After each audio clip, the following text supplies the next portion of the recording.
உண்மை செய்திகள் கிரெடில் to cremation YouTube சேனலுக்கு உங்களை வருக வருக என்று வரவேற்கின்றேன்.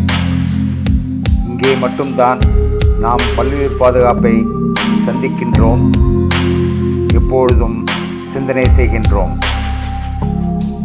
இன்று நாம் எக்கிட்னாக்களின் உலகில் செல்லும் பொழுது அவை எதிர்கொள்ளும் சவால்களையும் இந்த கம்பீரமான விலங்கை பாதுகாப்பதற்கான முயற்சிகளையும் ஆராயும் போது யூடியூப் நண்பர்களாகிய உங்கள் நினைவு மட்டும்தான் எனக்கு வருகின்றது.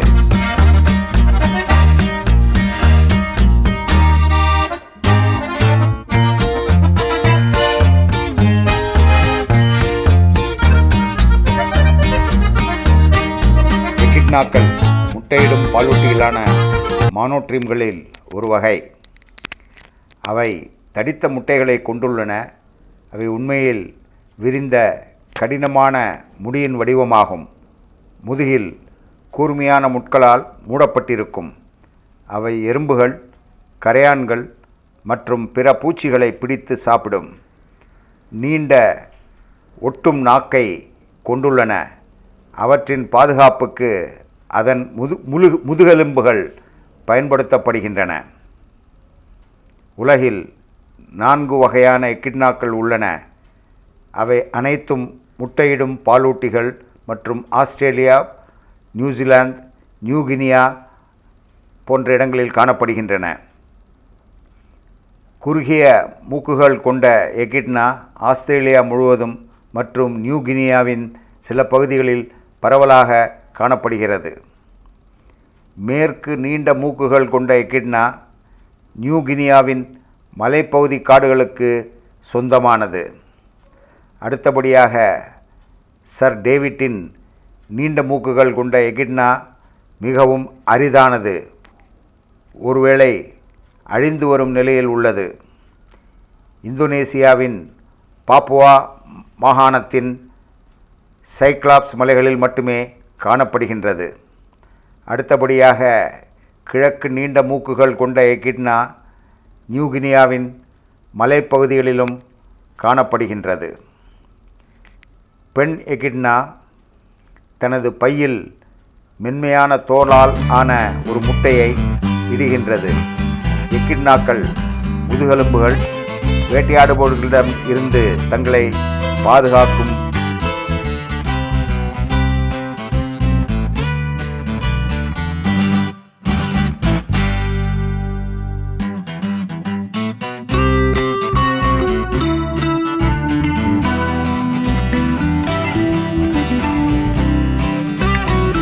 எக்கிட்னா பிரபலமான பெரிய விலங்குகளில் ஒன்றாக புகழ்பெற்றது.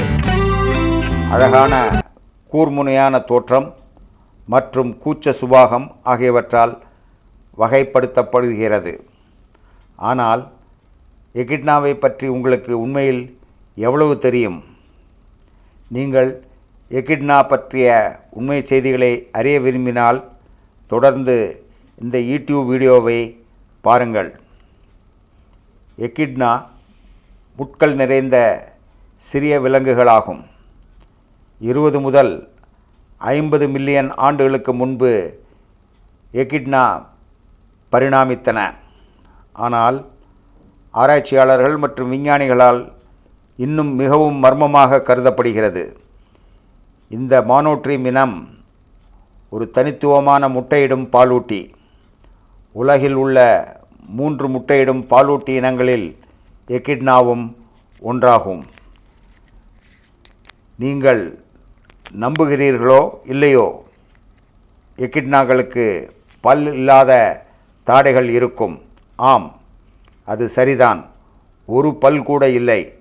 அதற்கு பதிலாக அவை தங்கள் மெல்லிய மூக்குகளையும் வலுவான நகங்களையும் வேலை செய்ய வைத்து மரக்கட்டைகள், எறும்பு புற்றுகள் மற்றும் பிற உணவு ஆதாரங்களை கிழித்து பின்னர் தங்கள் நீண்ட நாக்குகளையும் மற்றும் தங்கள் வாயின் மேற்கூரையில் உள்ள பட்டைகளையும் பயன்படுத்தி தங்கள் உணவை உடைக்கின்றன.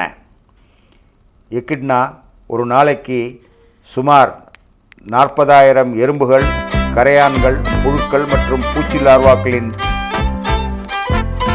அனைத்தையும் உணவாக உண்கின்றது.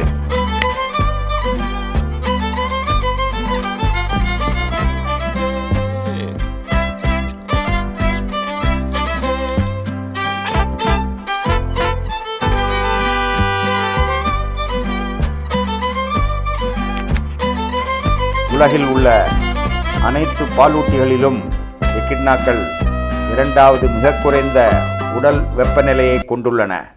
இது அவற்றின் ஆயுட்காலத்திற்கு ஒரு நல்ல செய்தி.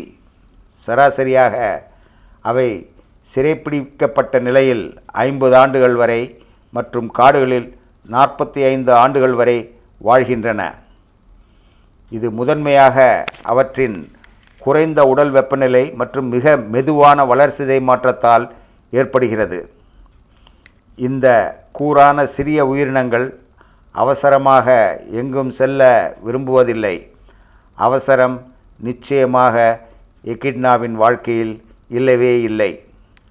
உண்மையில் அவை மணிக்கு 2.3 கிலோமீட்டர் அதிகபட்ச வேகத்தை கொண்டுள்ளன. ஆனால் ஒரு மணிக்கு 1 கிலோமீட்டர் நிதானமாக வேகத்தில் ஓடுவதையே பெரும்பாலும் விரும்புகின்றன.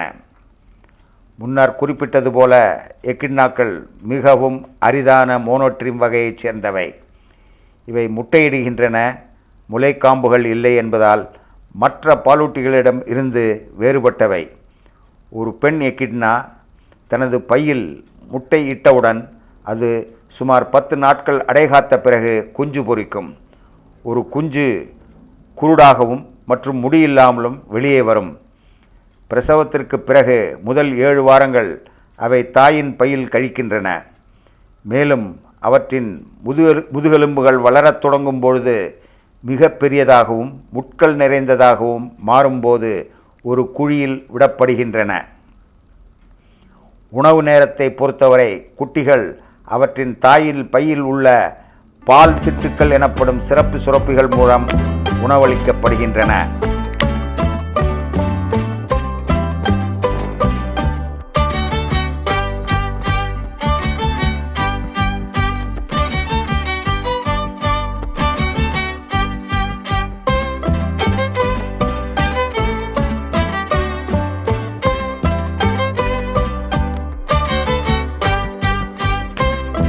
எக்கிட்னாவின் முட்கள் நிறைந்த தோற்றம் ஏமாற்றுவதாக இருக்கலாம். அவற்றின் முட்கள் நிறைந்த வெளிப்புறத்தை பொறுத்தவரை அவை பயமுறுத்துவதாக தோன்றினாலும் இந்த விலங்குகள் உண்மையில் மிகவும் கூச்ச சுபாவம் உள்ளவை. மாறாக ஒரு வேட்டையாடும் விலங்கு எதிர்கொள்ளும் பொழுது அல்லது பயப்படும் போது அவை பொதுவாக ஒரு பந்தாக சுருண்டு அதன் மூக்கையும் கால்களையும் பிடித்து கொள்ளும். 2 கூர் முனைகளின் கவசத்தால் தங்களை மறைத்து கொள்ளும். இருப்பினும் நாய்கள் மற்றும் கார்களுக்கு அதிகமாக இரையாகின்றன, கொல்லப்படுகின்றன. எக்கிட்னாக்கள் பெரும்பாலும் சுற்றுச்சூழல் பொறியாளர்கள் என்று குறிப்பிடப்படுகின்றன என்பது உங்களுக்கு தெரியுமா? அவை மிகவும் சுறுசுறுப்பான விலங்குகளாக தெரியவில்லை என்றாலும் அவை மண்ணை தோண்டி நகர்த்துவதில் நம்ப முடியாத அளவு நேரத்தை செலவிடுகின்றன. ஒரு ஆய்வில் ஒரு எக்கிட்னாவுக்கு ஒவ்வொரு ஆண்டும் சராசரியாக 200 கனமீட்டர் மண் தோண்டுவதாக தெரிகின்றது. இவ்வளவு அதிகமாக மண்ணை திருப்புவதன் மூலம் இது மண் கலப்பு மற்றும் நீர் ஊடுருவலை மேம்படுத்துகிறது, ஓடை மற்றும் அரிப்பை தடுக்கிறது, இறுதியில் ஆரோக்கியமான மண்ணை உருவாக்குகிறது. இது தாவர வளர்ச்சிக்கு வழிவகுக்கும். இந்த நபர்கள் சுற்றுச்சூழல் அக்கறை கொண்டவர்கள் என்று சொல்வது மிகவும் நியாயமானதாகும்.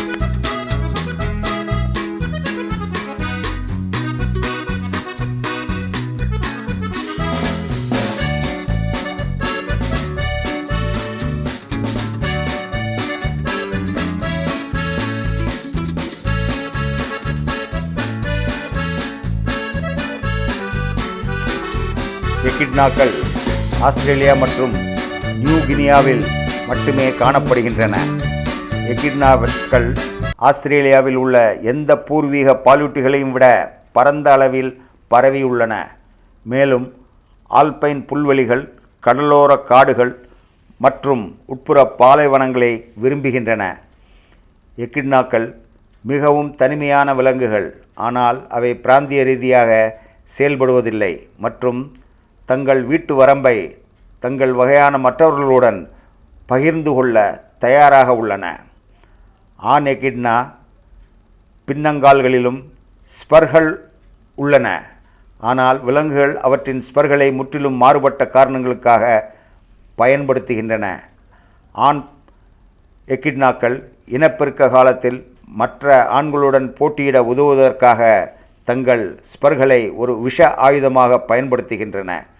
இதற்கு நேர்மாறாக ஆண் எகிட்னாக்கள் இனப்பெருக்க காலத்தில் தங்கள் ஸ்பர்களிடமிருந்து பால் போன்ற ஒரு பொருளை சுரக்கின்றன.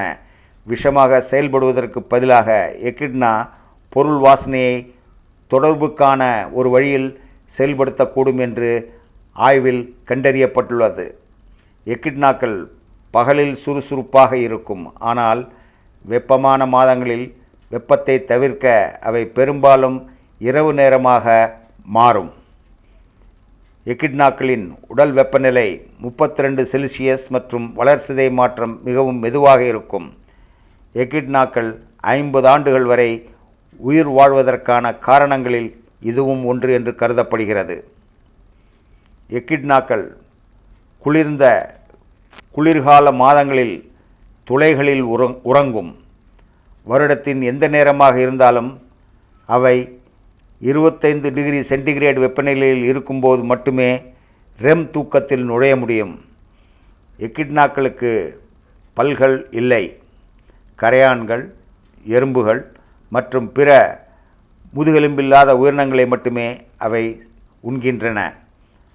ஆஸ்திரேலிய மிருக காட்சிசாலையின் கூற்றுப்படி அவை குறிப்பாக வண்டு லார்வாக்களை அதிகமாக விரும்புகின்றன.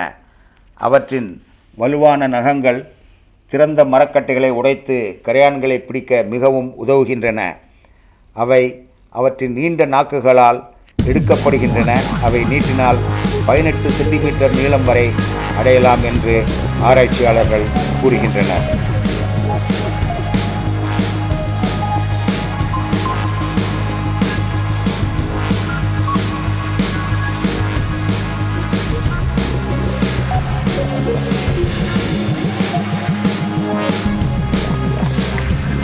ஒரு பெண் எகிட்னா பொதுவாக ஒரு நேரத்தில் ஒரு முட்டையை இடும். முட்டை அடைகாக்க அதன் வயிற்றில் உள்ள பைக்குள் செல்கிறது. 7 முதல் 10 நாட்களுக்கு பிறகு முட்டை குஞ்சு பொரிக்க தயாராக இருக்கும். அது குஞ்சு பொரிக்கும் பொழுது பக்கிள் என்று அழைக்கப்படும் ஒரு குட்டி எகிட்னா சுமார் 12 மில்லிமீட்டர் நீளமும் 1/2 கிராம் எடையும் கொண்டது. பக்கிள் அதன் தாயின் பையில் இன்னும் 6 முதல் 8 வாரங்கள் வரை இருக்கும். இது அதன் முதுகெலும்புகள் கடினமாக்க நேரமளிக்கின்றது.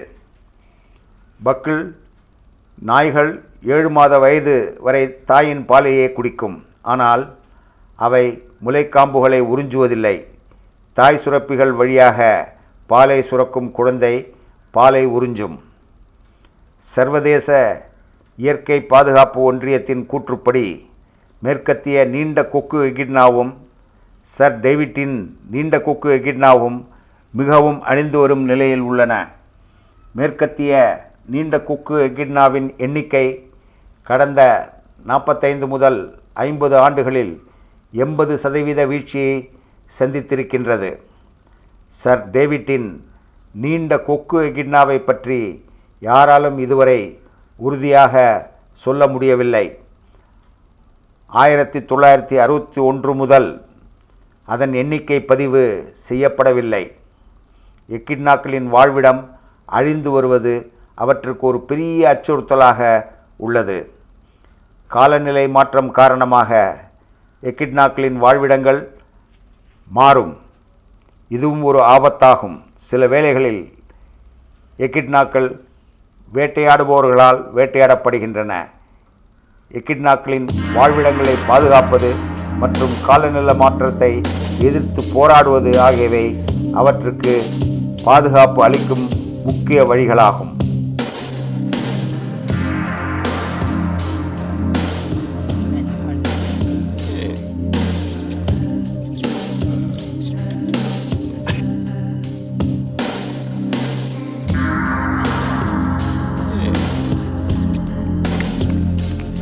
எகிட்னாக்கள் கம்பீரமான உயிரினங்கள்.